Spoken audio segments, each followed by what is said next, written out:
మరి దేవుని వాక్యములో నుంచి ఒక 3 వచనాలు నేను చదివి చిన్న ప్రార్థనతో నా ధ్యానాన్ని ఆరంభిస్తాను. యెషయా గ్రంథం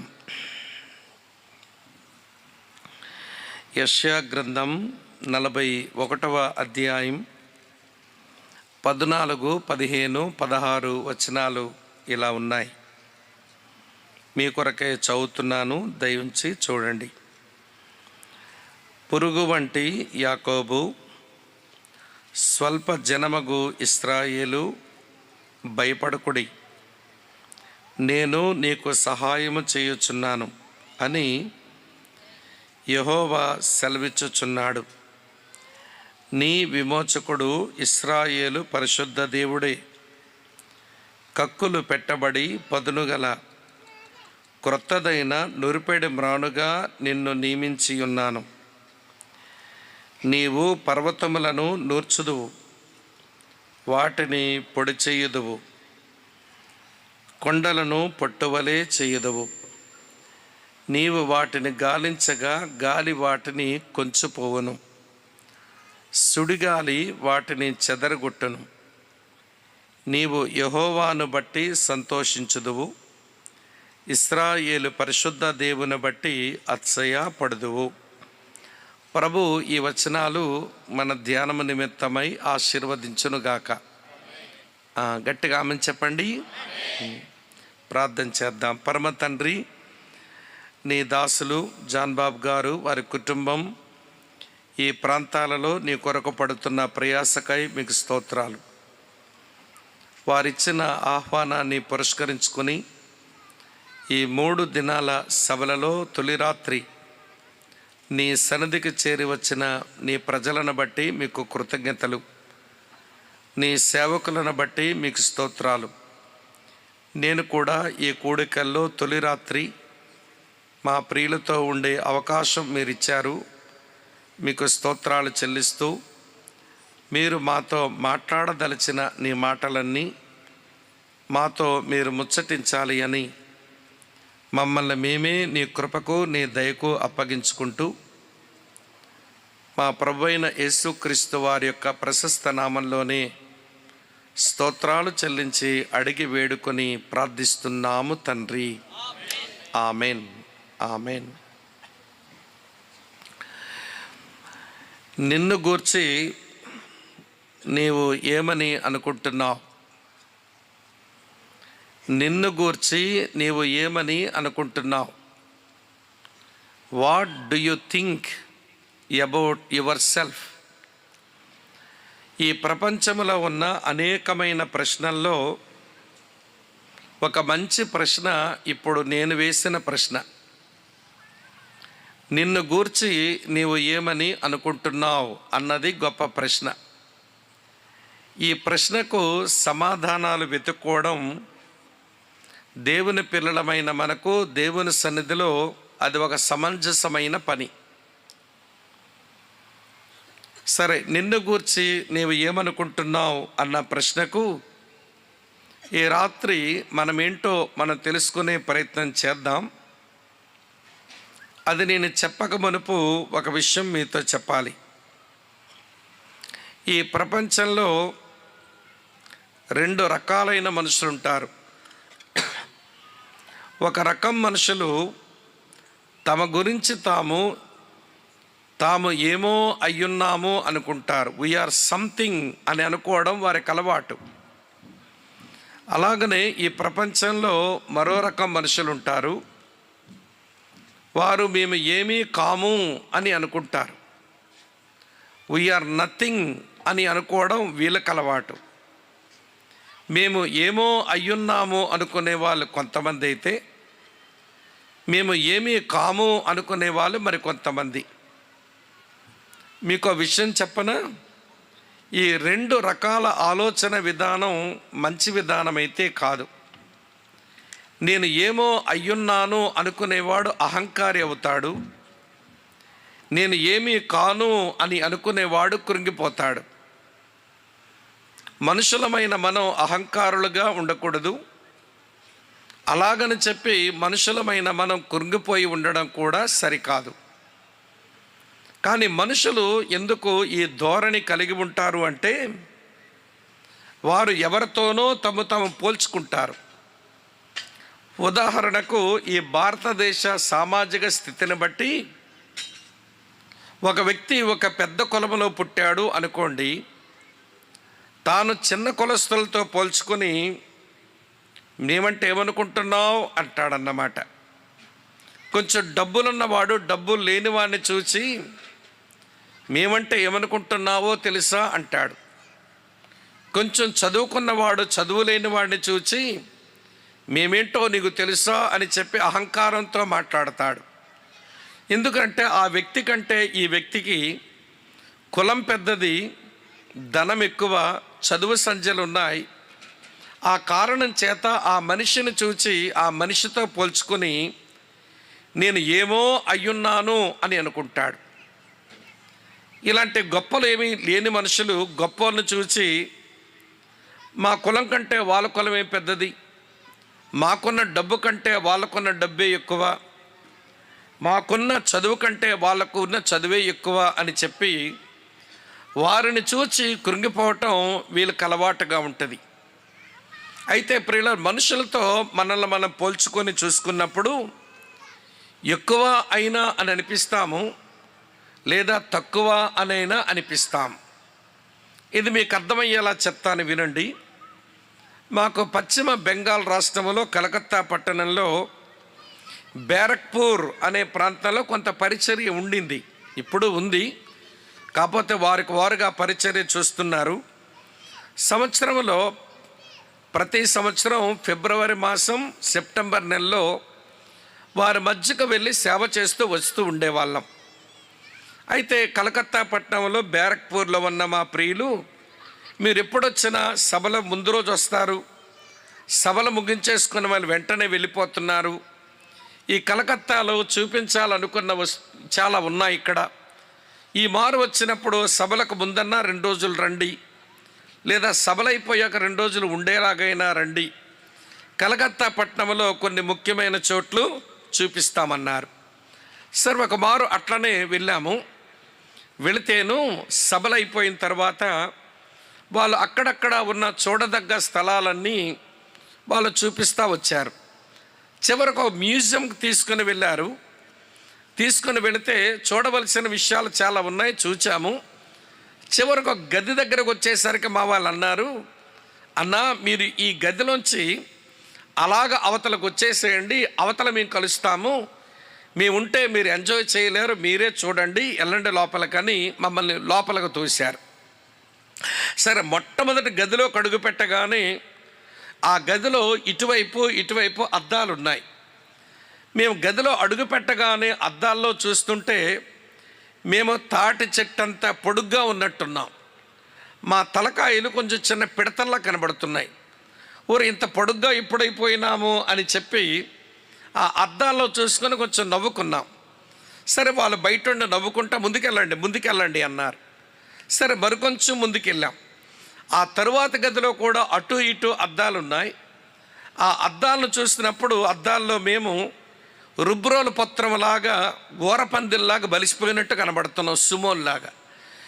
ఇంత దెబ్బగా ఎప్పుడయ్యాము అని మళ్ళీ మాకు నవ్వు వచ్చింది. మళ్ళీ ముందుకెళ్ళండి అన్నారు. తరువాత గదిలోకి వెళ్ళి చూస్తే అవి అక్కడ మ్యాజిక్ అద్దాలు ఉన్నాయి. అద్దాల్లో మేము చూస్తే చిన్న మరుగుజ్జుల్లా కనబడుతున్నాం. ఇంత పొట్టుగెప్పుడైపోయినామని చెప్పి మళ్ళీ నవ్వు వచ్చింది. వీళ్ళు నవ్వుకుంటా అవతల వైపు వచ్చేసారు. మేము చివరి గదిలోకి వచ్చి చూసేసరికి అక్కడ అసలు సిసలైన అద్దాలు ఉన్నాయి. అద్దాల్లో మేము ఎలాగున్నామో అలాగే కనబడ్డాం. ఈ ఉదాహరణ మీకు ఎందుకు చెప్పానంటే, మొదటి గదిలో అద్దాలు పొడుగ్గా ఉన్నట్టు చూపించాయి, రెండో గదిలో ఉన్న అద్దాలు దిబ్బగా ఉన్నట్టు చూపించాయి, మూడో గదిలో ఉన్న అద్దాలు చిన్నగా ఉన్నట్టు చూపించాయి. ఆ 3 గదుల్లో ఉన్న అద్దాలు ఇంగ్లీష్లో మ్యాజిక్ మిర్రర్స్ అని అంటారు. ఇవి మ్యాజిక్ అద్దాలు అన్నమాట. కానీ చివరి గదిలో ఉన్నాయి చూడండి, అవి అసలు సిసలైన అద్దాలు, మేము ఎలాగున్నామో అలాగే చూపించాయి. ప్రియులారా, ఇది ఎందుకు చెప్పానంటే, నువ్వు మనుషుల ముందు నిన్ను నువ్వు పెట్టుకొని చూసుకుంటే అయితే పొడుగ్గన్నా కనబడతావు, లేకపోతే దెబ్బగన్నా కనబడతావు, లేక పొట్టిగన్నా కనబడతావు. ఈ మనుషులందరూ మ్యాజిక్ అద్దాలు లాంటి వారు. నిన్ను నువ్వు ఎలాగున్నావో చూపడం వీళ్ళకి చేత కాదు. కానీ అసలు సిసలైన అద్దాల ముందు నిలబడితే ఎలాగున్నామో అలాగే కనబడ్డామని చూశారు. అలాగే దేవుని ముందుకు వచ్చి నిలబడి చూసుకుంటే మనమేంటో మనకు సంపూర్ణంగా అర్థమవుతుంది. మనమేంటో దేవుడు మనకు స్పష్టంగా చూపిస్తాడన్నమాట. కనుక మనుషులతో పోల్చుకొని నేను ఎక్కువ తక్కువ అనుకొని పాడవద్దు. నువ్వు దేవుని ముందుకు వచ్చి నిన్ను నువ్వు చూసుకో. నీ గురించి నీకు అర్థమవుతుంది, నీ గురించి నువ్వు ఏమని అనుకోవచ్చో.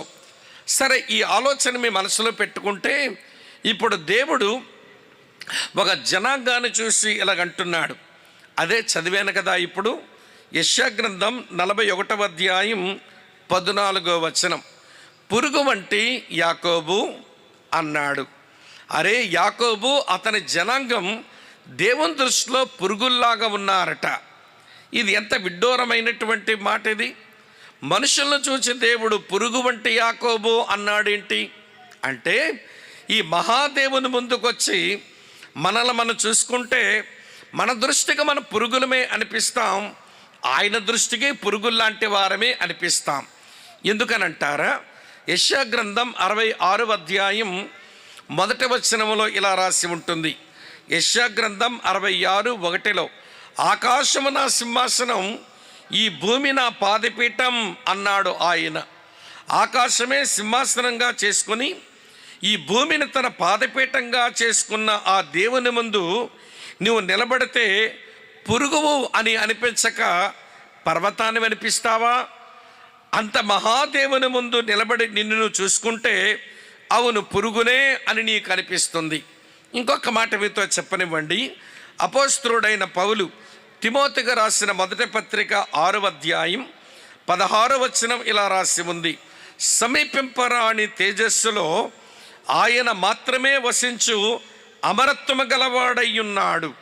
దేవుడు ఎవరు అంటే మనం ఎవరమూ సమీపించలేము. ఆయన అమరత్వము కలిగినటువంటి మహా తేజస్సు కలిగిన దేవుడు. ఆయన ముందు మనల్ని మనం చూసుకున్నప్పుడు పురుగు లాంటి వారమే అని అనిపిస్తుంది.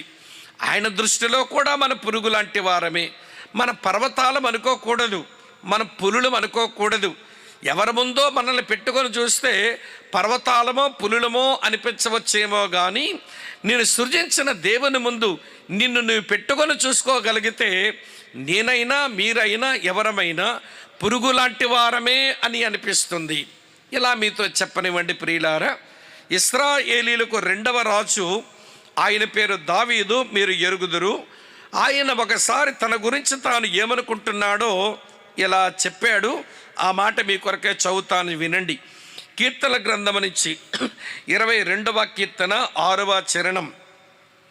కీర్తనల గ్రంథం నుంచి 22వ కీర్తన 6వ చరణం. నేను నరుడను కాను, నేను పురుగును. నేను నరుడను కాను, నేను పురుగును. అదేంటండి, ఈ పెద్ద మనిషి ఎలా అంటున్నాడు? దైవజనుడైన సమూయేలు చేత అభిషేకించబడిన వాడు, ఇశ్రాయేలీయులకు 2వ రాజుగా నియమించబడిన వాడు, గొల్యాతు అనబడిన మహాశూరుడిని యుద్ధ భూమిలో జయించిన వాడు, అలాగనే తన గొర్రెల మంద కాస్తున్నప్పుడు ఎలుగుబంటి సింహం వస్తే వాటి నోటలోంచి తన గొర్రెలు విడిపించుకున్న మహాశూరుడు, అతను పాట పాడుతుంటే, అతను వాయిద్యం వాయిస్తుంటే ఇతను మధుర గాయకుడు అని పేరు కలిగిన వాడు. అటువంటి ఆయన ఏమంటున్నాడో తెలుసా? ఓ దేవా, నేను నరుడును కాను, నేను పురుగును. అమ్మ, అర్థమవుతున్నదా?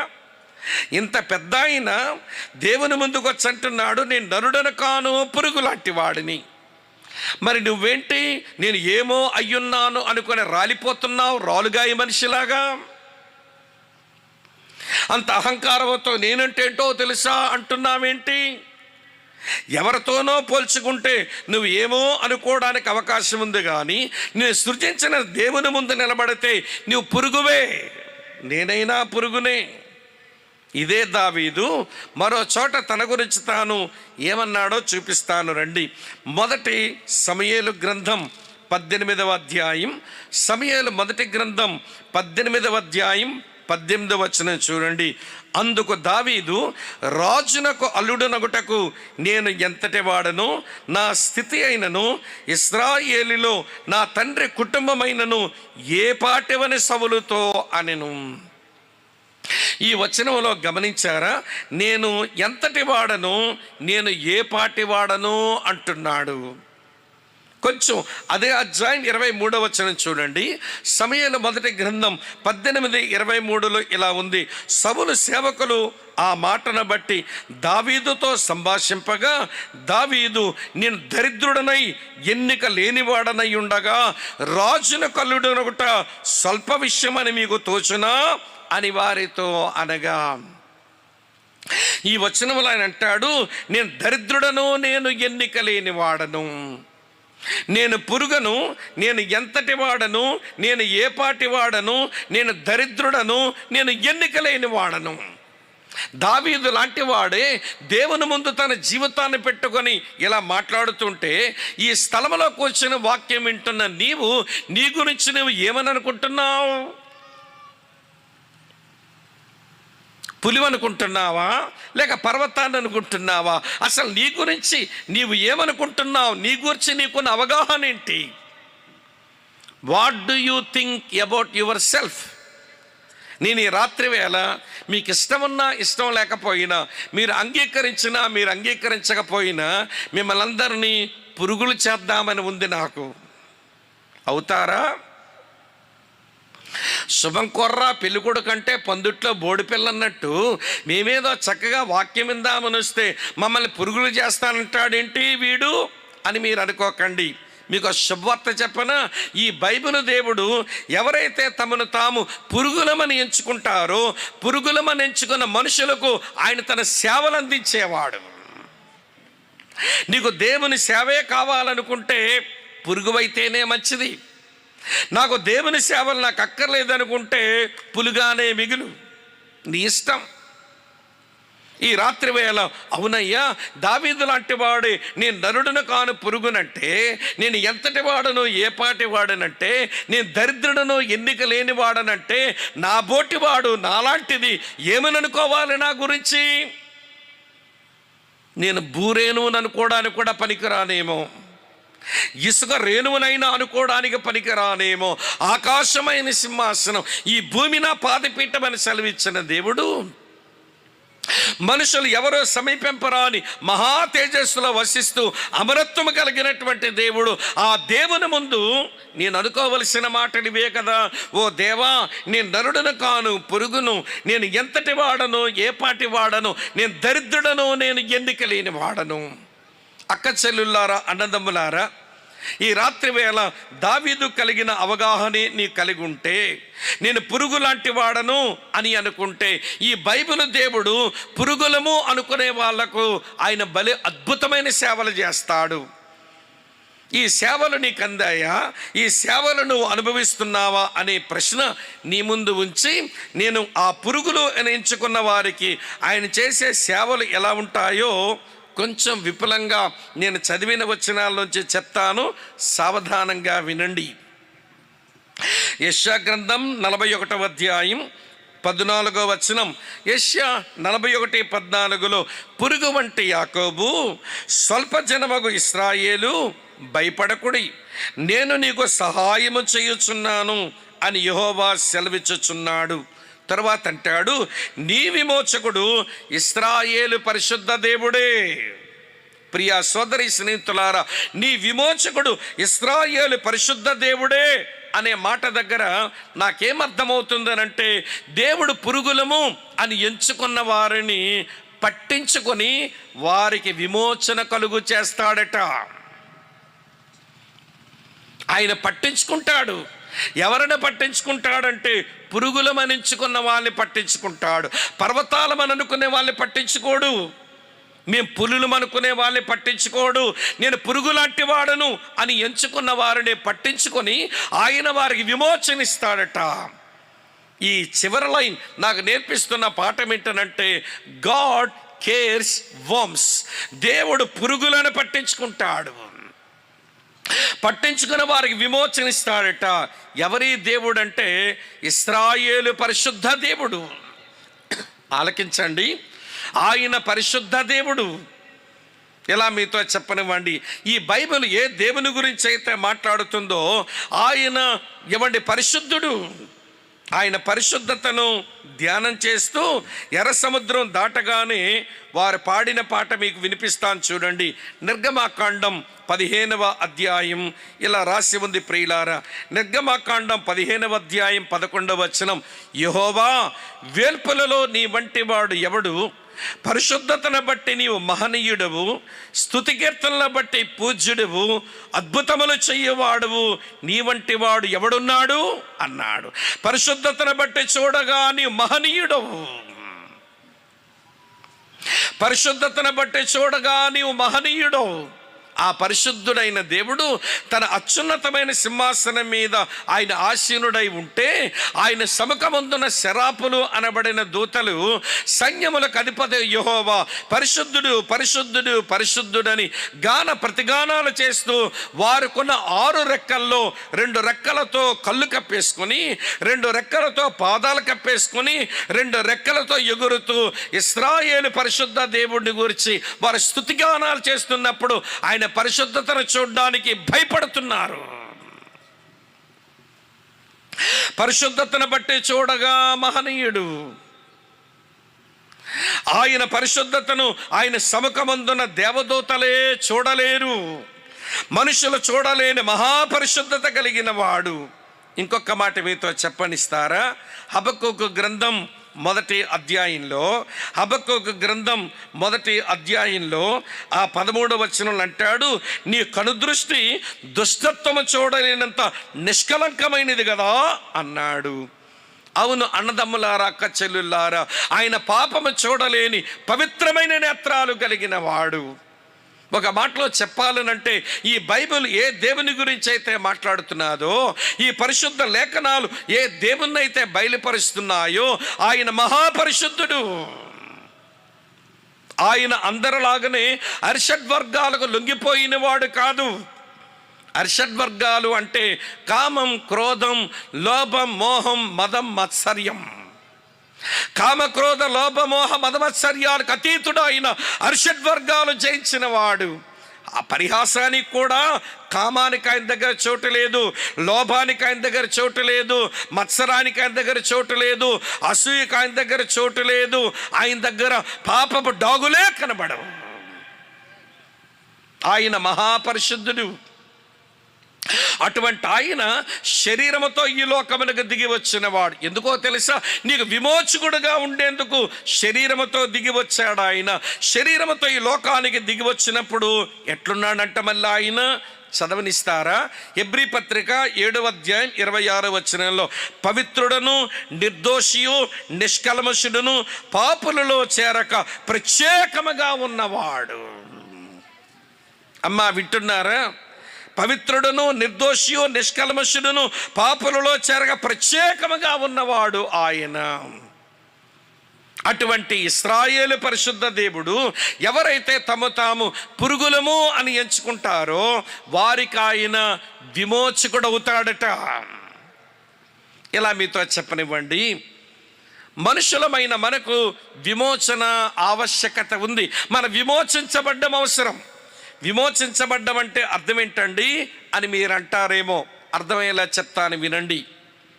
నేను ఎక్కడో శ్రీకాకుళం నుంచి మీ జంగారెడ్డిగూడెం వరకు వచ్చా. నా పర్స్ ఎక్కడో పడిపోయింది, నా సెల్ ఫోన్ ఎక్కడో పడిపోయింది, నా దగ్గర డబ్బులు లేవు. అలాగనే నాకు ఈ జంగారెడ్డిగూడెం పరిసర ప్రాంతాల్లో తెలిసిన వాళ్ళు ఎవరు లేరు అనుకోండి. ఉన్నారు చాలామంది, ఇప్పుడు లేరని అనుకోండి కొద్ది నిమిషాలు.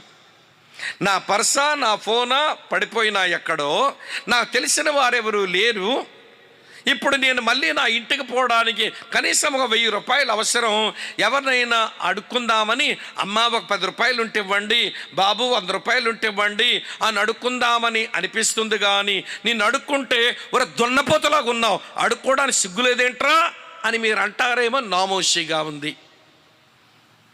పర్సా పడిపోయింది, సెల్ ఫోన్ కూడా పోయింది. సెల్ ఫోన్ ఉన్న గూగుల్ పేనో ఫోన్ పేనో ఏవో తంటాలు పడేవాడిని, ఆ ఫోన్ కూడా పడిపోయింది, పర్సు కూడా పోయింది. తెలిసిన వాళ్ళు ఎవరూ లేరు.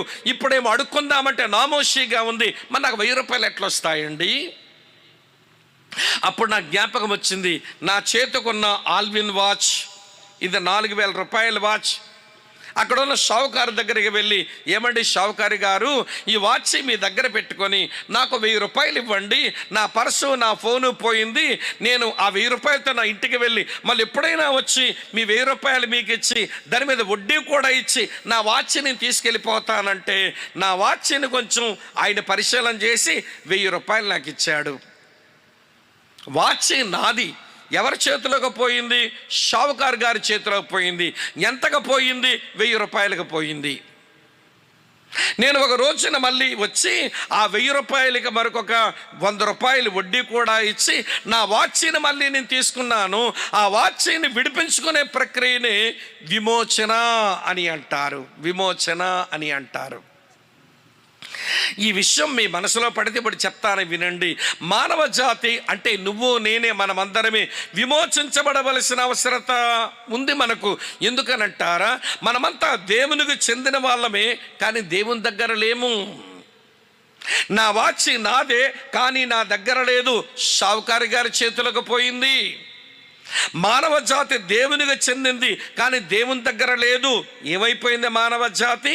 చదువుతాను చూడండి ప్రియులారా.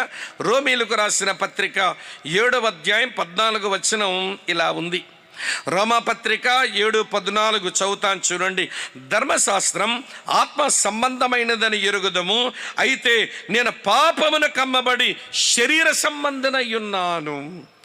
నేను పాపమున కమ్మబడిపోతుని. ఆదాము హవ్వలలో ప్రతి మనుషుడు, వాడు కులమేదైనా, జాతేదైనా, మతమేదైనా, ప్రాంతమేదైనా, ప్రతి వాడు పాపానికి అమ్మబడిపోయిన వాడు. We were sold to sin. పాపమున కమ్మబడిపోయిన మనుషులం. అలా పాపానికి అమ్మబడిపోయిన మనుషులంట ఏమవుతారో యేసయ్య చెప్పినాడు ఇట్లా. యోహాను సువార్త 8వ అధ్యాయం 34వ వచనంలో, యోహాను సువార్త 8:34లో ఏమని చెప్పాడో తెలుసా? పాపము చేయు ప్రతి వాడును పాపమునకు దాసుడు. పాపమునకు అమ్మబడిపోయిన మనుషులు పాపానికి దాసత్వమే చేస్తున్నారు. పాపానికి ఎంత దాసులంటే 6 అడుగుల పొడుగు మనిషి 5 అంగుళాల సిగరెట్టుకు బానిస. సిగరెట్ తాకపోతే పిచ్చెక్కినట్టుందంట వీడికి. 6 అడుగుల పొడుగు మనిషి 5 అంగుళాల సిగరెట్కి ఎంత బానిస, పిచ్చెక్కిపోతుందంట. తాగలేకపోతే ఉండలేడంట. ఏమమ్మా, సిగరెట్కే బానిసలు అవుతారని అనుకుంటే ఈ మధ్య ఒక ఆయన అంటాడు, టీ పడలేదండి పిచ్చెక్కిపోతుంది అన్నాడు. టీ తాగపోతే పిచ్చెందుకు ఎక్కుద్దని, టాయిలెట్ రాదంటే ఇడికి. ఇప్పుడు గొంతులో టీ చుక్కలు పడకపోతే వెనకాల కన్నవ నుంచి బయటికి ఏది రాదట ఇతగాడికి. బానిస, టీ బానిస, వ్యసనాల బానిసలు. మనుషులు ఎవరైనా కావచ్చు, కానీ ప్రియులారా, పాపమున కమ్మబడిపోయిన మనం పాపానికి దోషులమైతిమి. ఇప్పుడు మనం విడిపించాలి ఎవరో. నా వాచ్యని విడిపించుకోవడానికి 1000కు అందిస్తే నా వాచ్యం వచ్చేసింది. పాపానికి అమ్మబడిపోయి పాపానికి దాసత్వం చేస్తున్న మానవ జాతి విడిపించబడ్డం అది సాధ్యమయ్యే విషయమేనా? మనుషులు విడిపించబడగలరా? దైవజనుడు ఇలా అన్నాడు, చదువుతాను వినండి. కీర్తన గ్రంథం నుంచి 49వ కీర్తన 7, 8, 9 చరణాలు ఇలా ఉన్నాయి. 49వ కీర్తన 7, 8, 9 చూడండి. ఇలా రాసి ఉంది, ఎవడును ఏ విధము చేతను తన సహోదరుని విమోచింపలేడు. వాడు కుళ్ళు చూడక నిత్యము బ్రతుకున్నట్లు వాని నిమిత్తం దేవుని సన్నిధిని ప్రాయశ్చిత్తము చేయగలవాడు ఎవడునూ లేడు. వాడి ప్రాణ విమోచన తన బహు గొప్పది, అది ఎన్నటికీ తీరక అట్లా ఉండవలసిందే. నా వాచ్ని విడిపించుకోవడానికి 1000కు పొందిస్తే 111 ఇస్తే వచ్చేసింది. కానీ మానవ జాతుల ఉన్న మనమంతా పాపమున కమ్మబడి పాపానికి దాసులమై సైతాను కబంధస్తాలుండి వ్యసనాల కట్లతో కట్టబడి ఉన్న మనం విమోచించబడ్డానికి తేలికైన విషయం కాదట. ఎవడును ఏ విధము చేతను తన సహోదరుని విమోచింపలేడు. వాని విమోచన ప్రాణధనం గొప్పది. నా వాచి విమోచనకు 1100 పెడితే వచ్చింది, కానీ మానవ జాతి విమోచించబడ్డానికి జరగవలసిందే, చెల్లించవలసిందేంటో తెలుసా? ఒక పరిశుద్ధుడైన, ఒక యవ్వనస్తుడైన అతని యొక్క పరిశుద్ధ రక్తం చిందిస్తే గాని విమోచన లేదు. 2000 సంవత్సరాల కిందట సృష్టికర్త అయిన దేవుడు యేసుక్రీస్తుగా వచ్చింది ఎందుకంటే మతం పెట్టడానికి కాదురా మూర్ఖుడా. బుద్ధి లేక, ఆలోచించడానికి సామర్థ్యం లేక, ఆలోచించడానికి సోమరోడివై ఎవడో చెప్పాడట యేసు ప్రభు వచ్చిన మతం పెట్టడానికి అని. ఈడేమో ఆ పాత చింతకాయ పచ్చడి మాట్లాడతాడు. వీడు ఆలోచించింది లేదు, వీడు తెలిసింది వాళ్ళ కాడేమీ లేదు. యేసు ప్రభు మతం పెట్టడానికి రాలా. పాపమును కమ్మబడి పాపానికి దోషులమైపోయిన మానవ జాతిని దుష్టుని కబంధస్తాల్లో ఉండి వ్యసనాల కట్ల చేత నాశనానికి వెళుతున్న మానవ జాతిని ఆయన విమోచించడానికి వచ్చి ఆ విమోచన క్రయధనముగా తన యవ్వన పరిశుద్ధ రక్తమంతా కార్చినవాడు ఆయన. ఆయన రక్తముతో మనిషికి విమోచన ఉంటుంది. ఎప్పుడైతే మనం విమోచించబడతామో ఇక పాపం మన మీద ప్రభుత్వం చేయలేదట. ఈ మాట పేతురు రాశాడు, చూపిస్తాను రండి. పేతురు రాసిన మొదటి పత్రిక ప్రతి వచనం మీరు రాసుకొని మళ్ళీ ధ్యానం చేయగలిగితే దేవుడు ఇంకా చాలా విషయాలు మీకు నేర్పిస్తాడు. పేతురు రాసిన మొదటి పత్రిక మొదటి అధ్యాయం చదువుతున్నాను చూడండి. 18-19 వచనాలు. 18-19 వచనాలు. పితృ పారంపర్యమైన మీ వ్యర్థ ప్రవర్తన విడిచిపెట్టినట్టుగా వెండి బంగారముల వంటి క్షయ వస్తువుల చేత మీరు విమోచింపబడలేదు, కానీ అమూల్యమైన రక్తము చేత, అనగా నిర్దోషమును నిష్కలంకముగా గొర్రె పిల్ల వంటి క్రీస్తు రక్తము చేత విమోచింపబడితిరి అని మీరు ఎరుగుదురు కదా. మన ప్రాణ విమోచన క్రయధనం ఒక పరిశుద్ధుని యవ్వన రక్తం. అలాంటి పరిశుద్ధ యవ్వన రక్తమును కార్చడానికి వచ్చిన వాడు ప్రభువైన యేసుక్రీస్తు మినహాయించి ఈ ప్రపంచములో అలా రక్తము కార్చి విమోచించగలిగిన శక్తి సామర్థ్యాలు కలిగిన వాడు ప్రపంచములో వేరొక దేవుడు లేడు, వేరొకడెవడు లేడు. మరి ఆయన రక్తము చేత విమోచించబడితేనంట ఇక పాపం మన మీద ప్రభుత్వమే చెయ్యదంట. పాపానికి అమ్మబడి పాపానికి దాసులమై దుష్టుని కబంధస్తాలలో ఉండి వ్యసనపు కట్టులతో కట్టబడిన మనం నిజముగా విమోచన క్రయదయమైన ఆయన యవ్వన రక్తం నీ కొరకు కార్చబడిందని తెలిసి నిజముగా విశ్వాసం ఉంచితే ఇక నీ మీద పాపమే ప్రభుత్వం చెయ్యదంట. రోమాపత్రిక 6వ అధ్యాయం 14వ వచనం.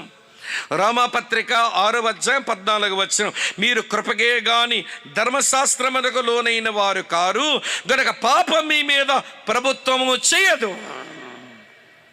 పాపం మీ మీద ప్రభుత్వము చెయ్యదు. నేనెందుకు యేసు ప్రభువుని నమ్ముకోవాలి అన్న ప్రశ్న నాకు వచ్చినప్పుడు, నాకున్న మతం చాలదా, నాకున్న దేవుళ్ళు దేవతలు చాలరా అనుకుంటే వినండి ప్రియులారా, పాప బానిసత్వం కింద బ్రతుకుతూ దుష్టుని యొక్క ఎవంటి కబంధస్తాల్లో ఉండిపోయి వ్యసనాల కట్లతో ఉన్న మానవ జాతి విమోచించబడవలసిన అవసరత ఉండగా ఆ విమోచన క్రయధనం ఒక పరిశుద్ధుని యవ్వన రక్తమైతే ఆ రక్తము కార్చిన వాడు యేసు ప్రభువే. ఆయన దేవుడు అనడానికి సరిపడా లక్షణాలు కలిగిన దేవుడు ఆయన. ఆయన నా కొరకు కార్చిన విమోచన క్రయధనమైన ఆ యవ్వన రక్తమును బట్టి నాకు విమోచన వస్తుంది గనక యేసుని నమ్మాల్సి వచ్చింది. మతములో దిగడానికి యేసుని నమ్మలా. వినండి సోదరి స్నేహితులారా, యేసుని నమ్మవలసిన అవసరం నీకెందుకుందనంటే నువ్వు పాపమును కమ్మబడిపోయిన మనుషుడివి. పాపము నీ మీద ఏలుబడి చేస్తూ ఉంది. నువ్వు పాపానికి దాసునివైపోయినావు. ఆ పాపములోని అలా కొట్టకపోతే చివరకు నీ గమ్యం నరకమవుతుంది. అందుకని నిన్ను ప్రేమించిన దేవుడు నిన్ను విమోచించిన కొరకై ఈ లోకమునకు ఆయన దిగి వచ్చాడు. ఇశ్రాయేలు పరిశుద్ధ దేవుడు నీకు విమోచకుడుగా మారాడు సిలువ దగ్గర. దేవునికి స్తోత్రం చెబుదామా? అర్థమవుతుందో వ్యర్థమవుతుందో? అర్థమవుతుందా? ఎంత పరిశుద్ధులండి ఆయన. పరిశుద్ధతను బట్టి చూడగా మహనీయుడు. వేల్పులలో ఎవడు ఆయనకు సముడు లేడు. ఆయన పరిశుద్ధతను చూడలేక దేవదూతలే ఆవిడ కళ్ళు కప్పేసుకుంటున్నారు. ఆయన పాపమును చూడలేని పరిశుద్ధమైన నేత్రాలు కలిగిన వాడు, పవిత్రుడు, నిర్దోషి, నిష్కల్మషుడు, పాపులలో చేరగా ప్రత్యేకించబడిన వాడైన ఈ యేసు ఇశ్రాయేలు పరిశుద్ధ దేవుడు పురుగులు అని ఎంచుకున్న వారికి విమోచకుడుగా మారి వారిని విమోచించి పాప ప్రభుత్వం నుంచి విడిపించి వాళ్ళని స్వతంత్రులుగా చేస్తాడు. ఈ రాత్రి అక్క చెల్లెళ్ళారా, అన్నదమ్ములారా, నీ గురించి నువ్వు ఏమనుకుంటున్నావు? పురుగు అని ఎంచుకుంటే ఈ ఇశ్రాయేలు పరిశుద్ధ దేవుడు విమోచకుడుగా చేసే సేవ నిన్ను పట్టించుకొని విమోచించాడా?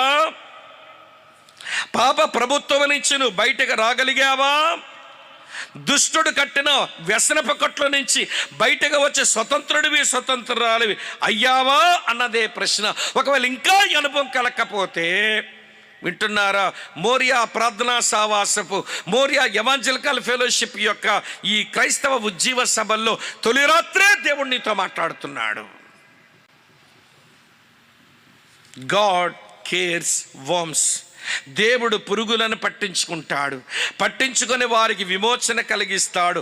ఆయన ఇశ్రాయేలు పరిశుద్ధ దేవుడు, కానీ మనకి విమోచకుడుగా దిగి వచ్చాడు. ఆయన చేత విమోచించబడిన వారు విమోచన గీతాలే పాడతారట.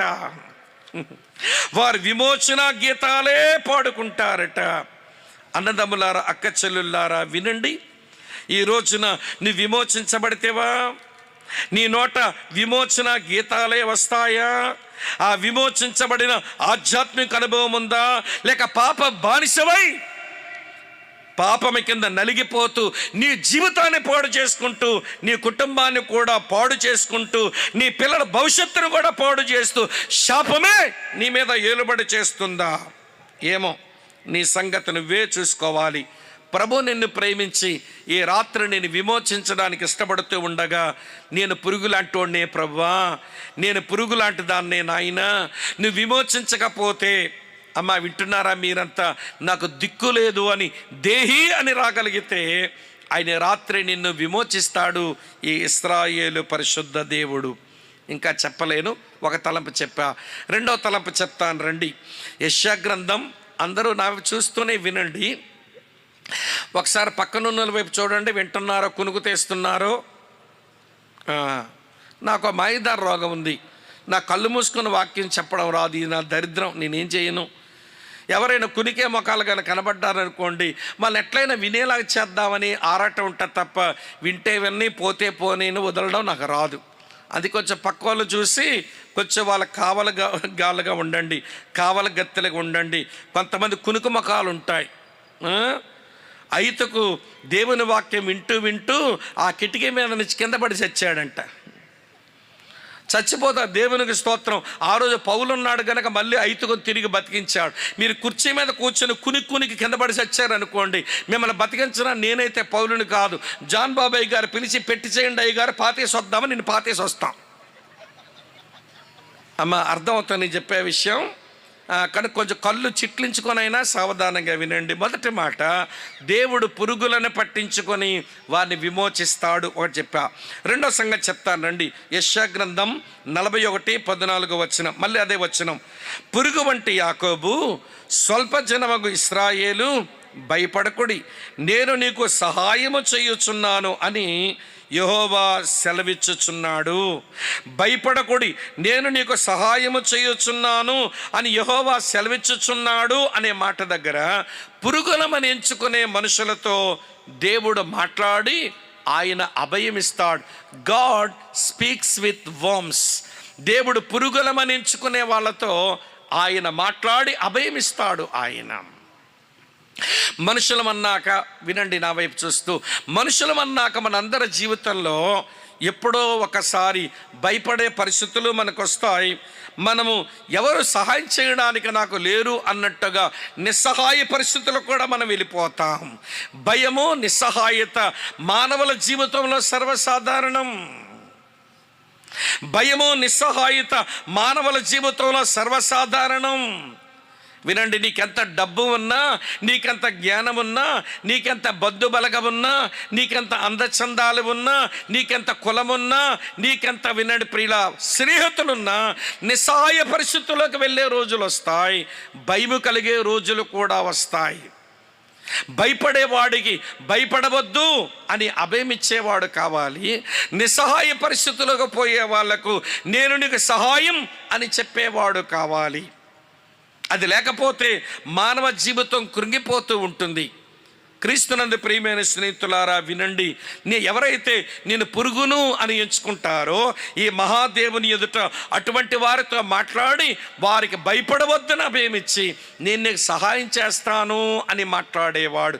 ఈ మాట్లాడేవాడు అభయం ఇవ్వడానికి, నిస్సహాయ పరిస్థితులు ఉన్న వాళ్ళకి సహాయం చేయడానికి ఆయన భలే నమ్మదగిన వాడు.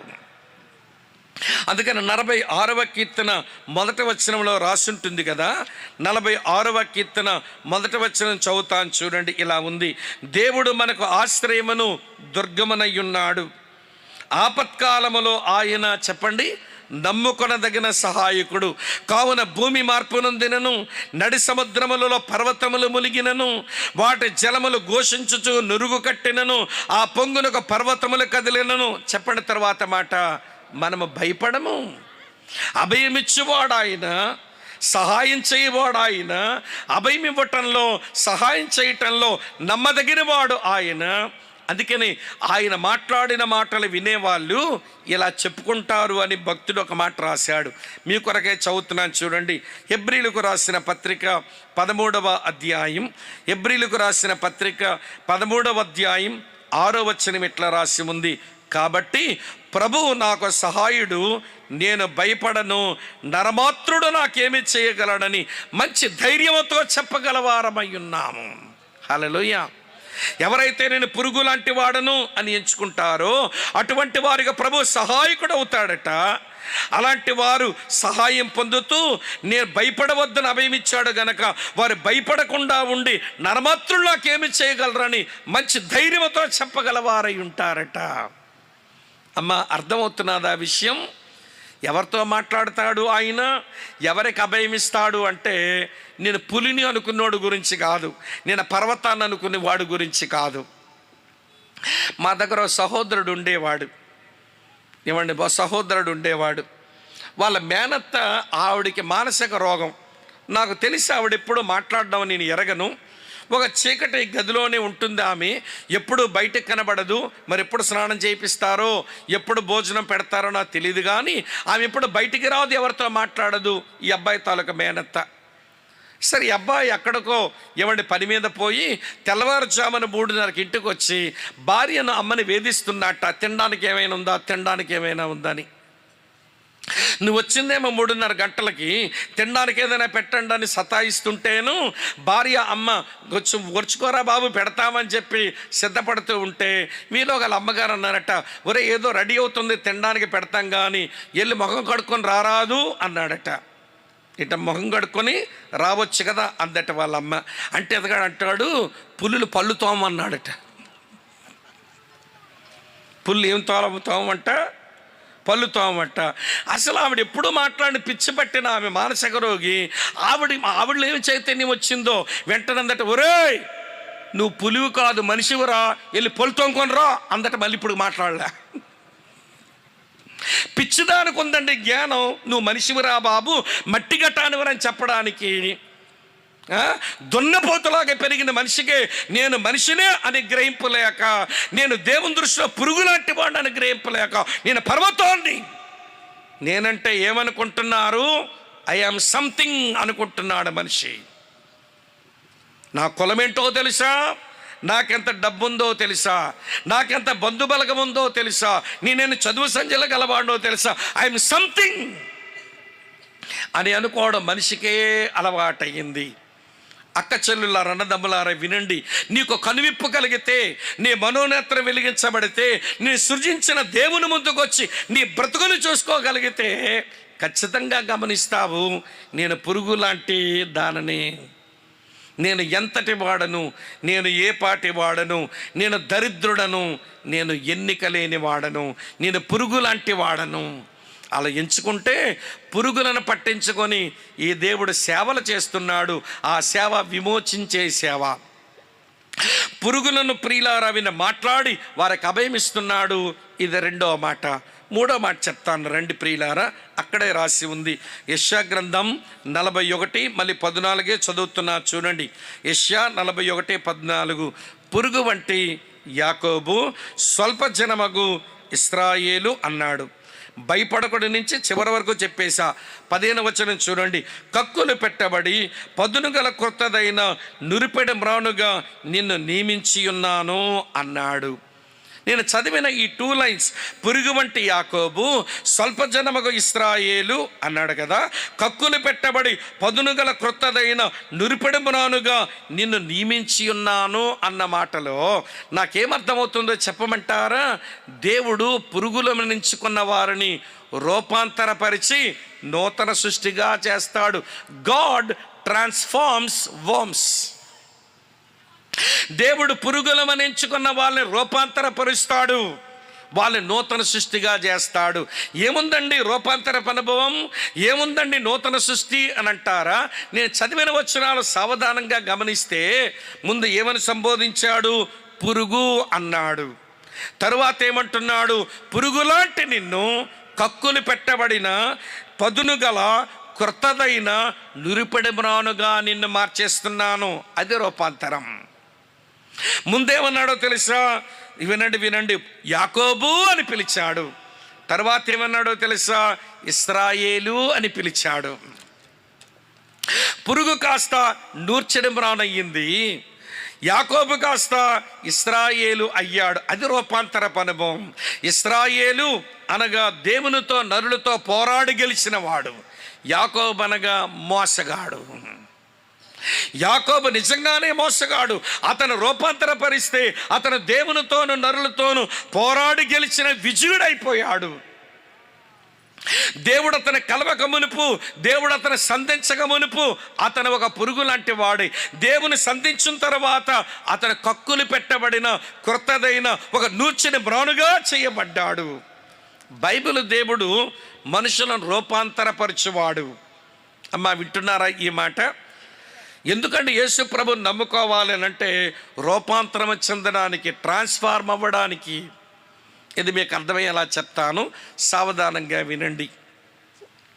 మనకు వర్షాకాలం వచ్చినప్పుడు మన ఇంటి ముందున్న మునక్కాయల చెట్టు దగ్గర కొన్ని పురుగులు కనబడతాయి. ఏం పురుగులు అంటాం వాటిని? గొంగల పురుగులు. తెలంగాణ భాషలో బొంత పురుగులు. ఏమండి, మా వైపేమో ఏకల పురుగు. బోళ్ళని వెంట్రుకలు ఉంటాయిగా దానికి. మీరేమో గొంగల పురుగు, వాళ్ళేమో బొంత పురుగు, మేమో ఏకల పురుగు అన్నాం. మొత్తానికి వినండి, గొంగల పురుగు. ఎవరైనా గొంగల పురుగుని తీసుకొని చేతిలో పెట్టుకొని, అబ్బా గొంగల పురుగా, నాకు కూడా ఇంత అందమైన జుత్తు రాలేదే, నీకు ఎంత అందమైన జుత్తు ఉందో అని ముద్దు పెట్టుకున్న వాళ్ళు ఎవరైనా ఉంటారా? మీరు చెప్పండి.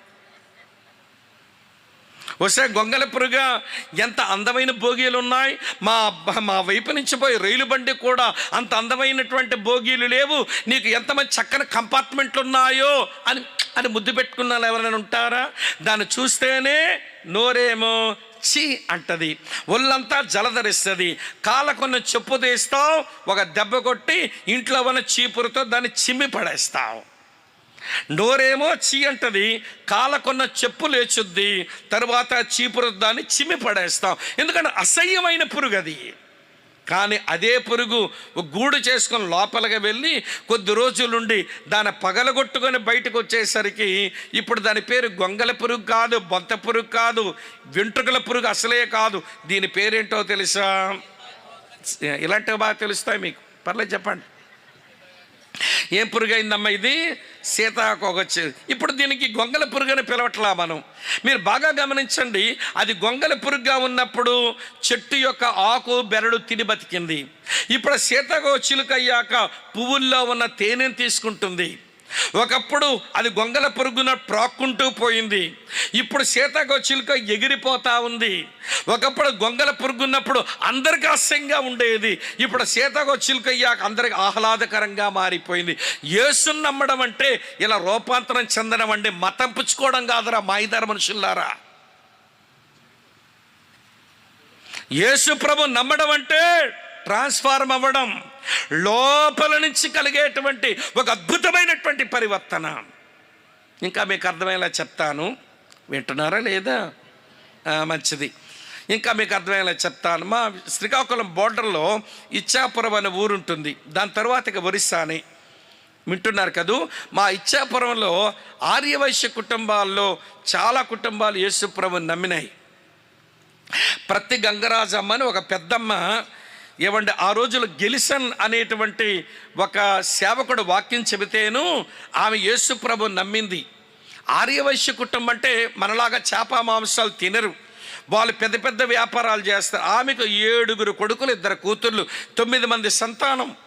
ఆరంభంలో కొన్ని కష్టాలున్నా దేవుని నమ్ముకొని దేవుని వాక్యానుసారంగా జీవించిన కారణం చేత దేవుడు ఏమీ తక్కువ చేయకుండా ఆ కుటుంబంలో లక్షల వ్యాపారాలు రోజుకు చేస్తారు, నెలకు కాదు. అందరూ ప్రభువుని నమ్ముకున్నారు, పాపక్షమాపణ పొందారు, నీతిమంతులుగా చేయబడ్డారు, నమ్మకంగా దేవుని సేవిస్తున్నారు. వారు సంవత్సరంలో 2 లేక 3 మీటింగులు పెట్టుకునేవాళ్ళు. సరే, ఒక మారు మీటింగులు పెట్టుకుంటే నేను కూడా పోయాను. నేను ఆ రోజుల్లో ఎవ్రీ ఇయర్ పోయేవాడిని వాళ్ళ దగ్గరకు. నేను అందరికీ చాలా సుపరిచితుడిని. సరే, ఆ సంవత్సరం వేరొక స్పీకర్ని వాళ్ళు పిలిచారు, గెస్ట్ స్పీకర్, ప్రత్యేకమైన అతిథి వర్తమానికుడిని పిలుచుకున్నారు. ఆయన ఎప్పుడు వీళ్ళు చూడలేదు కనుక ఆయన ప్రసంగం చేసేసిన వెంటనే అందరూ వచ్చి పలకరించి షేక్ హ్యాండ్ ఇచ్చి అతన్ని అభినందిస్తూ ఉంటే, మేము ఎవరింట్లోనైతే ఉండాలో ఇంటి ఆవిడొచ్చి, అన్న అన్నీ వంట చేసేసాను, అన్నం వేడిగా ఉంటే బాగుంటుందని అన్నం పెట్టలేదు, అన్నగారిని మీరు తీసుకొని వచ్చేసాను ఇంటికి, నేను ముందెళ్ళి కొంచెం అన్నం పెడతానని ఆ భార్యాభర్తలు ఇద్దరు ముందు వాళ్ళ ఇంటికి పోయారు. సరే, వీళ్ళందరూ పలకరించిన తర్వాత అన్నయ్య గారు రండి వెళ్దామని చెప్పి ఆయన బ్యాగ్ తీసుకొని మేము ఉండవలసిన ఇంట్లోనికి వెళ్ళి, ఈ కామెట్ల ఇంట్లో, ఆర్యవైశ్యుల ఇంట్లో బ్యాగ్ పెట్టి, అన్నగారు ఇది మీ మంచం, నేను ఎక్కడ ఉంటాను ఈ మంచం మీద, మీకేమైనా అవసరమైతే నన్ను అడగండి అన్నా నేను. ఆయన ఒకసారి కామెట్ల ఇల్లు కదా ఇట్లా చూశాడు. ఇలా చూసిన తర్వాత అంటాడు, తమ్ముడు స్వామి గారు అన్నాడు. ఏంటన్నా అన్నాను. వీళ్ళకి ఎంత ధైర్యం అన్నాడు. ఏమన్నా ఎందుకు అలాగంటున్నారు అన్నాను. చూసావా డ్రెస్సింగ్ టేబుల్ మీద బంగారం, అది నికరమైన బంగారమే. సిస్టర్ గాజులు, గొలుసు, ఉంగరాలు ఇక్కడే పెట్టేసింది. అక్కడ పరస్ చూసావా దెబ్బగా ఉంది, అందులో బోల్డెన్ డబ్బులు కనబడుతున్నాయి. ఆ బీరువాకు తాళం అలాగే గుచ్చి ఉంచేశారు, తాళం కూడా వేసి తీసుకెళ్ళలేదు అన్నాడు. ఇవన్నీ మనకేం పనని అవన్నీ ఎందుకులే అన్నా అంటున్నారు అన్నాను నేను.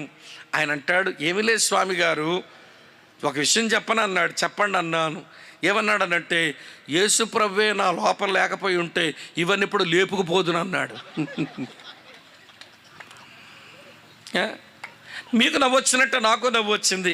యేసు ప్రభువే నా లోపల లేకపోయి ఉంటే ఇవన్నీ ఎప్పుడో లేపుకుపోదునండి అన్నాడు. నవ్విన తర్వాత అదేంటన్న అలాగ అన్నారనంటే, గుంటూరు జిల్లా బాపట్ల పక్కన స్టూవర్ట్పురంలో దొంగల కుటుంబంలో పుట్టిన ఎరుకలోండి నేను. ఎరుకలోండి నేను, దొంగల కుటుంబంలో పుట్టే, చిన్నప్పటి నుంచి దొంగతనాలేనండి నా జీవితం. విజయవాడ నుంచి అటు చెన్నై, విజయవాడ నుంచి హైదరాబాద్, ఇటు విజయవాడ నుంచి విశాఖపట్నం ట్రైన్లోకి పోవడం, అన్ని గొలుసులు కత్తిరించడం, బ్యాగులు దొంగిలించడం అలవాటైపోయింది. ఎంత పెద్ద దొంగ అంటే, మా విశాఖపట్నం సింహాచలం సింహాద్రప్పని కిరీటం కొట్టేసాడు ఇతగాడు. అంత పచ్చి దొంగ. ఇప్పుడు అంటాడు, ఇప్పుడు దొంగతనం చేయడానికి అన్ని అవకాశాలు తేలిగ్గా కనబడుతున్నా దొంగతనం చేయబుద్ధి ఇట్లే తమ్ముడు.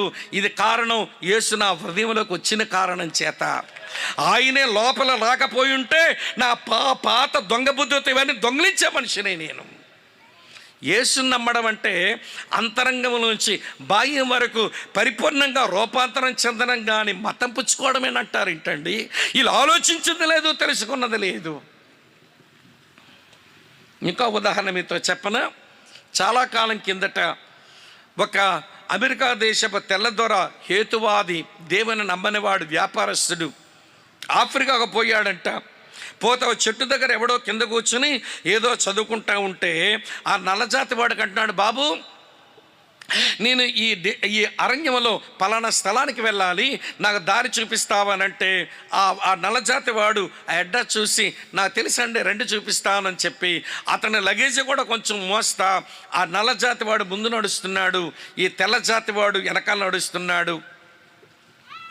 ఈ తెల్లజాతి దొరగారు అడిగారట, నేను చెట్టు కింద చూస్తున్నప్పుడు నువ్వేదో చదువుతూ కనబడ్డావు, ఏం చదువుతున్నావు అన్నాడు. ఈ నల్లజాతి వాడు అన్నాడట, బైబిల్ చదువుకుంటున్నానయ్యా అన్నాడు.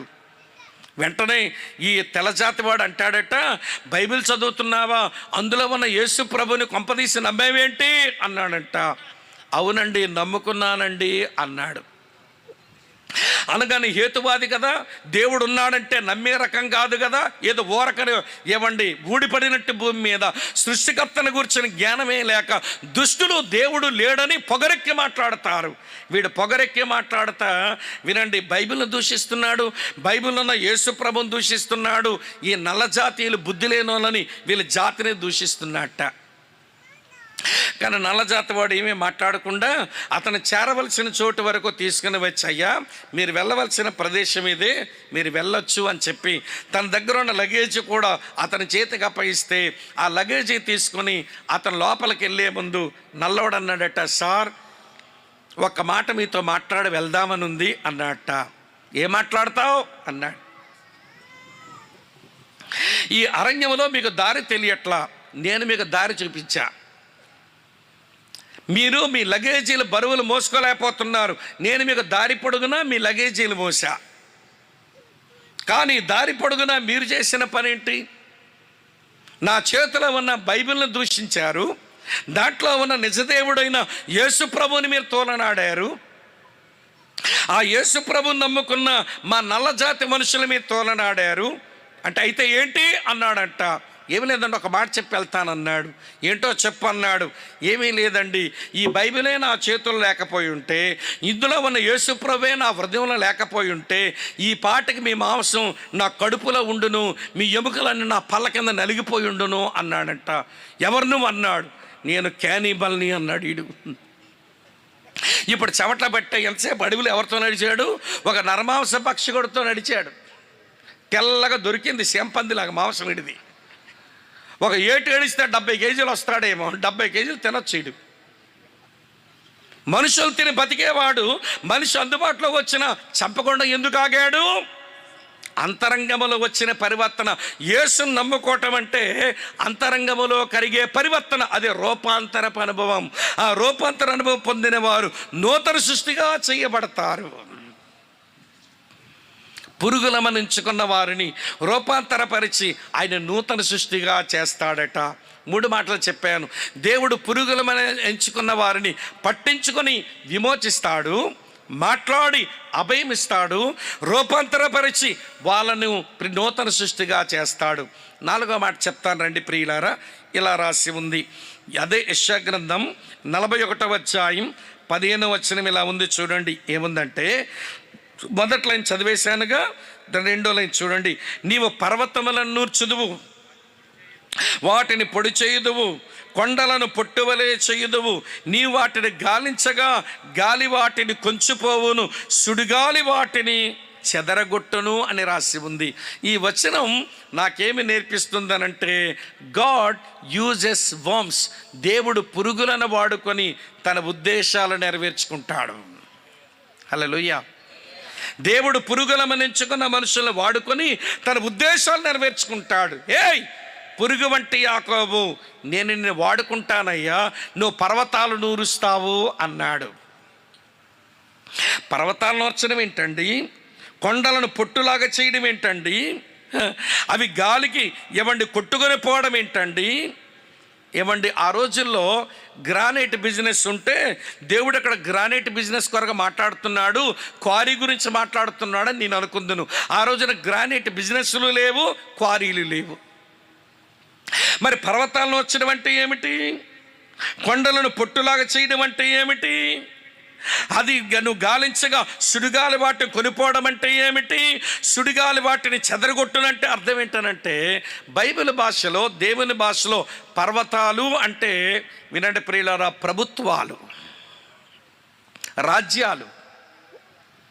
జకరియా గ్రంథం 4వ అధ్యాయంలో దేవుడు అంటాడు, హే గొప్ప పర్వతమా, జెరుబ్బాబెలును అడ్డగించుటకు నువ్వు ఏ పాటి దానవో చదును భూమి అయిపోతావు అన్నాడు. జెరుబ్బాబెలు యెహోషువ దేవుని మందిరం పని చేస్తుంటేను పారసీక దేశపు రాజైన దర్యావేషు అడ్డం పడుతున్నాడు.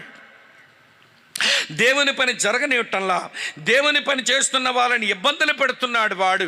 అప్పుడు అంటున్నాడు దేవుడు, ఏ గొప్ప పర్వతమా, జెరుబ్బాబెలును అడ్డగించుటకు నువ్వు ఏ పాటి దానివి చదును భూమి అయిపోతావు అన్నాడు. వింటున్నారా ప్రియులారా? ఇక్కడ దేవుని ప్రజలట రాజ్యాలను పర్వతాలను వారు నూర్చేస్తారట, పొట్టులాగా చేస్తారట, గాలికి ఎగిరిపోతాయట, సుడిగాలి వాటిని చెదరగొడతాయట. చరిత్ర అదే చెబుతుందండి. దేవుని ప్రజలకు వ్యతిరేకంగా నిలబడిన ఐగుప్తు సామ్రాజ్యం ఏమైంది? వరల్డ్ ఎంపరర్స్, ప్రపంచ చక్రవర్తులైన ఐగుప్తు చక్రవర్తులు చివరికి ఐగుప్తు సామ్రాజ్యం ఎర్ర సముద్రములో ముడిగి నాశనం అయిపోలేదా? వారి తరువాత వచ్చింది మరో సామ్రాజ్యం. ఆ సామ్రాజ్యం పేరు సిరియన్స్ వరల్డ్ ఎంపరర్స్గా తయారయ్యారు. దేవునికి దేవుని ప్రజలకు విరోధంగా ఏమేమో చేశారు. ఇంక వారు చదును భూమి అయిపోయారు. సిరియన్ల తర్వాత అశ్షూరీయులు వచ్చారు. దేవునికి విరోధంగా దేవుని ప్రజలకు విరోధంగా ఏమేమో చేద్దామనుకొని వచ్చారు. వాళ్ళ గతి మట్టి కరిచారు. వాళ్ళ తరువాత వచ్చిన బబులోను సామ్రాజ్యం, వారు కూడా ప్రపంచ చక్రవర్తులే. బబులోను సామ్రాజ్యం రాలిపోయింది తెగ. దేవునికి దేవుని ప్రజలకు విరోధంగా ఏదో చేద్దామనుకున్నారు. బబులోను సామ్రాజ్యం కూడా మట్టి గరిచింది. బబులోను సామ్రాజ్యం తర్వాత వినండి ప్రియులారా, పారసీక సామ్రాజ్యం వచ్చింది. ఏమైపోయింది? దానికి అదే గతి పట్టింది. పారసీక సామ్రాజ్యం తర్వాత ఏమొచ్చింది? గ్రీకుల సామ్రాజ్యం వచ్చింది. వాళ్ళు ఏమయ్యారు? వాళ్ళకి అదే గతి పట్టింది. వాళ్ళ తరువాత ఏ సామ్రాజ్యం వచ్చింది? రోమా సామ్రాజ్యం వచ్చింది. దేవునికి దేవుని ప్రజల విరోధంగా చాలా గట్టిగా నిలబడి పనిచేశారు. కానీ వాళ్ళు కూడా బట్టే కరిచారు. అమ్మా వింటున్నారా? అటు రోమా సామ్రాజ్యం తర్వాత ఆటోమన్ ఇస్లామిక్ ఎంపైర్ వచ్చింది. మేము దేవుని ప్రజల్ని బతకనీయమనుకున్నారు. వాళ్ళు బట్టి కరిచారు. కానీ వినండి, దేవుని పని దేవుడు నిలిచే ఉన్నారు. వింటున్నారా ఈ మాట? దేవునికిని దేవుని ప్రజలకును దేవుని ఉద్దేశాలకు దేవుని సంకల్పాలకు వ్యతిరేకంగా నిలిచింది ఏదైనా అది మట్టికి చేరిపోయింది. మీకు ఆ విషయం చెప్పమంటారా? ఒక అమ్మంట కొండకు పిలకట్టి కొండ లాగుతాననుకుందట. కొండకు పిలకట్టుకొని లాగితే వచ్చేది కొండ కాదు, ఊడేది నీ పిలకవుతుంది. దేవునితో దెబ్బలాట పెట్టుకుంటే వినండి, పిలకూడుద్ది. అది నీకు తెలియట్లా. వస్తాయి రోజులు, పండవలసిన సమయం వస్తే పండిపోతే రాలే గడి వస్తుంది నీకు. ప్రియులారా, ఈ దేశంలో కూడా దేవునికి దేవుని ఉద్దేశాలకి వ్యతిరేకంగా ఇప్పుడు ఏ ప్రభుత్వం అయితే ఉందో లేచారు ఒక రోజున వాళ్ళు కూడా. అప్పుడు నెహ్రూ ప్రధానమంత్రిగా ఉన్నప్పుడు ఆయన అన్నాడట, ఒరేయ్ దేవుని పిల్లలు క్రైస్తవుల జోలికి వెళ్ళకండి, వాళ్ళు నిద్రిస్తున్న సింహాలు అన్నాడట. మీరు చప్పట కొట్టాలి, నాకు కొట్టబుద్ధి ఇట్లా. ఎందుకంటే నెహ్రూ గారుగా అన్నమాట సింహాలు అన్నమాట నచ్చింది, కానీ నిద్రిస్తున్న అన్నమాట నాకు నచ్చలా. మన సింహాల మీద నిద్రపోతున్నాం. ప్రార్థించవలసినంతగా ప్రార్థించక, వాక్యం చెప్పవలసినంతగా చెప్పగా నిద్రించ ఉన్న కారణం చేత దేవునికి దేవుని ఉద్దేశాలకు వ్యతిరేకంగా మనుషులు పనిచేస్తూనే ఉన్నారు. కానీ దేవుని జోక్యం జరిగితే ఎవడ మట్టి కరవాలాడు మట్టి కరుస్తాడు. దేవుని సంఘం ఉండకుండా చేస్తాం, దేవుని సేవకులు కొడతాం, దేవుని మందిరాలు కాలుస్తాం, దేవుని మాటలు చెప్పనివ్వము అనుకునేవారు శాపగ్రస్తులే భ్రష్టులు అయ్యారు ప్రపంచంలో. దేవుని సంఘం ఇంకా నిలిచే ఉంది, దేవుని సేవకులు ఇంకా బతికే ఉన్నారు, దేవుని సేవ జరుగుతూనే ఉంది, దేవుని వాక్యం ఇంకా నిలిచే ఉంది. ఇది లేకుండా చేద్దామనుకునేవారు లేకుండా పోయారు. ఈ రోజున భారతదేశంలో ఇది లేకుండా చేద్దామనుకుని రాలిపోతున్నారే. 3-5 దినాలు వస్తాయి. ఒకవేళ మా తరములో చూడకపోయినా మా పిల్లల తరములైనా చూస్తాం. మీకు మూడుద్ది, అందులో అనుమానమే లేదు. నువ్వు దేవునికి విరోధంగా పోరాటం చేస్తున్నావు. ఓ గొప్ప పర్వతమా, జెరుబ్బాబెలును అడ్డగించుటకు నువ్వు ఏ పాటిదా చదును భూమి అయిపోతావు. 17వ శతాబ్దంలో ఒకడు, ఆడి పేరు వాల్టేర్. వాల్టేర్ అంటే మా వైజాగ్ అనుకునేరు, ఆడి పేరే వాల్టేర్. వాడు అన్నాడట, యేసు ప్రభుకి విరోధంగా, ఈ బైబిల్కి విరోధంగా ఏదేదో అర్థం కానివి, అర్థమైనవి పిచ్చి పిచ్చి రాతలు రాసి దేవుని మీద మనుషులకు ప్రేమ లేకుండా, దేవుని మీద మనుషులకు విశ్వాసం కలగకుండా చేద్దామని. ఒరే బాబోయ్, వాడు చేసిన పని ఇంతంత కాదు. చివరికి దేవుని వాక్యానికి విరోధంగా కొన్ని కరపత్రాలు, పుస్తకాలు ప్రింట్ చేద్దామని ఒక పెద్ద ప్రింటింగ్ ప్రెస్ పెట్టుకున్నాడట. అప్పులు చేసి పెట్టాడు ప్రింటింగ్ ప్రెస్ పెట్టిన తర్వాత దేవునికి విరోధంగా, వాక్యానికి విరోధంగా, దేవుని సంఘానికి విరోధంగా ఏమేమో సాహిత్యాలు రాసి పంపిస్తూనే ఉన్నాడు లోకంలోనికి. అయితే వాడు జబ్బు పట్టి మంచం పట్టాడు. మంచం పడితే అప్పులు ఇచ్చిన వాళ్ళంతా వచ్చి అడుగుతున్నారట, ఏమయ్యా వాల్టేర్, నువ్వు సచ్చేలాగున్నా మా అప్పు ఎవడు కొడతాడు? నువ్వు చచ్చేలాగున్నా మా అప్పు ఎవడ తీరుస్తాడు అంటే అన్నాడట, నా ప్రింటింగ్ ప్రెస్ ఉంది కదా, దాన్ని వేలం పాటకు వేసేసి ఎంతకు వస్తే ఆ డబ్బులు మీరు పంచుకోండి, నేనేం చెయ్యలేను, నేను చచ్చేలాగున్నాను, మంచం పట్టానంటే, ఏమండి ఆ ప్రింటింగ్ ప్రెస్ను వేలం పాటకు పెట్టారు. చాలామంది వచ్చి వేలం పాటలో ఆ ప్రింటింగ్ ప్రెస్ని పాడుకుంటే మొత్తానికి ఎక్కువ డబ్బులు ఇచ్చి పాడుకున్నది ఎవరు అంటే జెనీవా బైబిల్ సొసైటీ అనేవాళ్ళు. అది కొనుక్కొని అందులోంచి బైబిల్ ముద్రించి లోకంలో పంపారంట. ఆడేమో బైబిల్ లేకుండా చేద్దామనుకున్నాడు, దాని కొరకు పెట్టాడు ఆ ప్రింటింగ్ ప్రెస్. ఆ ప్రింటింగ్ ప్రెస్లోంచి దేవుని వాక్యాలు ముద్రణ అయిపోయి లోకములోనికి పోయాయి, జెనీవా బైబిల్స్. ఇదంతా మీకు ఎందుకు చెప్పానంటే, ఓ ఇశ్రాయేలు, నేను నిన్ను వాడుకుంటే పర్వతాలను నూర్చేస్తావు, పర్వతాలను నూర్చే కొండలను నీవు పిండి చేస్తావు, చివరికి అవి వినండి పొట్టులాగా ఎగిరిపోతాయి, సుడిగాలికి అవి ఎగిరిపోతాయి, అలా నిన్ను వాడుకుంటాను అంటున్నాడు. నిన్న ఒక విషయం చెప్పనా, నువ్వు పురుగును అని ఎంచుకోగలిగితే ఆయన నిన్ను వాడుకొని నీ ద్వారా తన ఉద్దేశాలన్నీ నెరవేర్చుకుంటాడు. సరే, ఈ రాత్రి నా ప్రసంగపు ప్రశ్నే అది. నిన్ను గూర్చి నువ్వు ఏమని అనుకుంటున్నావు? What do you think about your self? దావీదు లాంటివాడు, యాకోబు లాంటివాడు, చరిత్రలో చాలామంది నేనొక పురుగును అని ఎంచుకున్నారు. నేను ఎంతటి వాడను, ఏ పాటి వాడను అనుకున్నారు.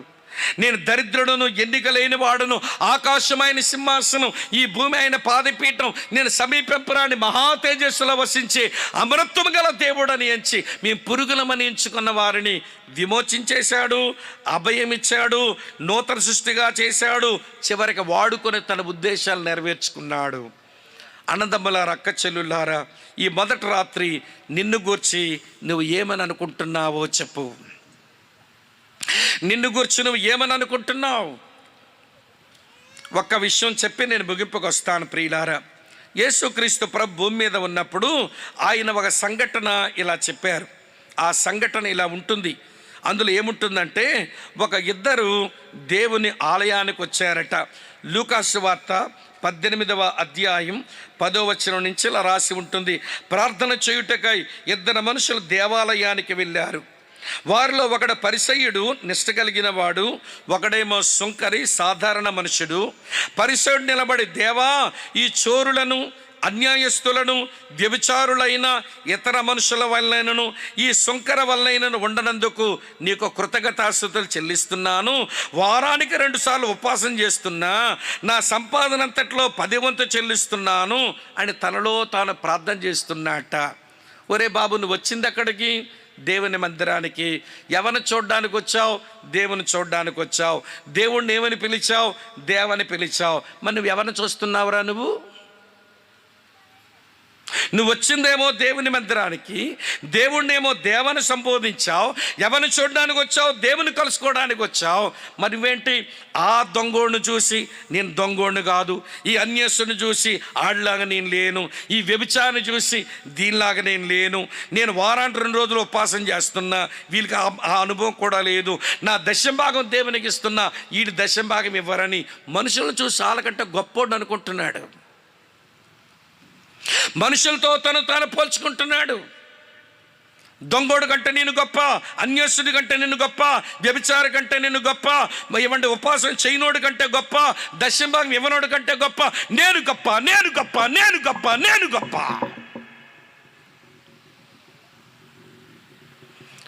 ఎవరో బలహీనమైన మనుషులు చూసి వాళ్ళకంటే మేమే నయం, ఐఎమ్ సంథింగ్ అనుకుంటున్నాడు వీడు, అహంకారి అయిపోయాడు.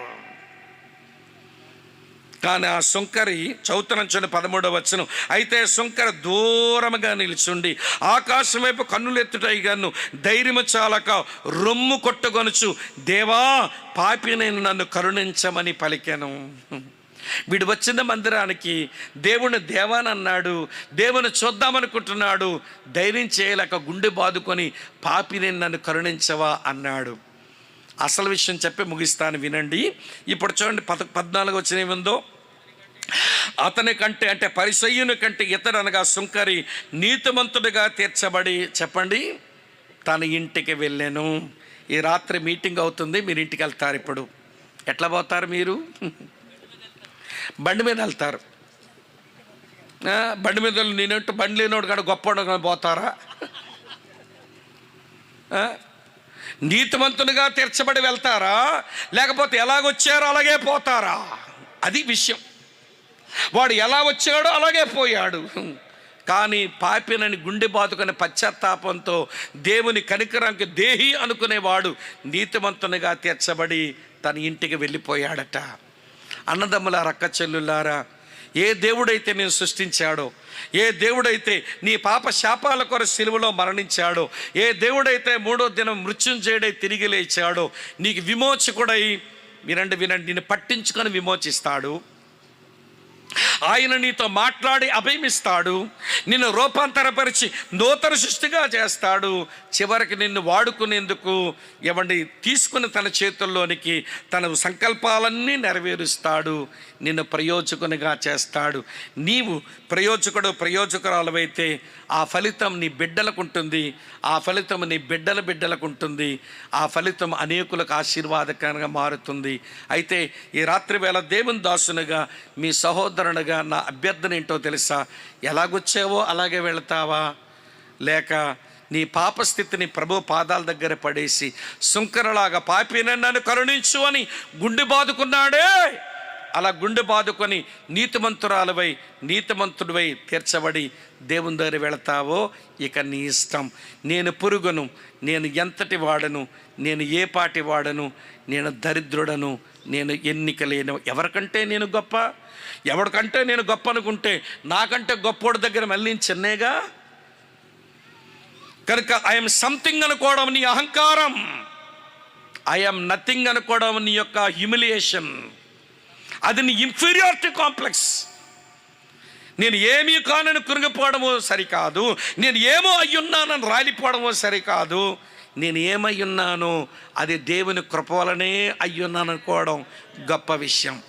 అలాంటి జీవితానికి దేవుడు పిలుస్తూ ఉండగా, ప్రభువా నేను ఏమయ్యున్నానో నీ కృప వలనే అయ్యున్నాను అని ఆయన కృపకు అప్పగించుకొని ప్రార్థన చేసుకుందామా?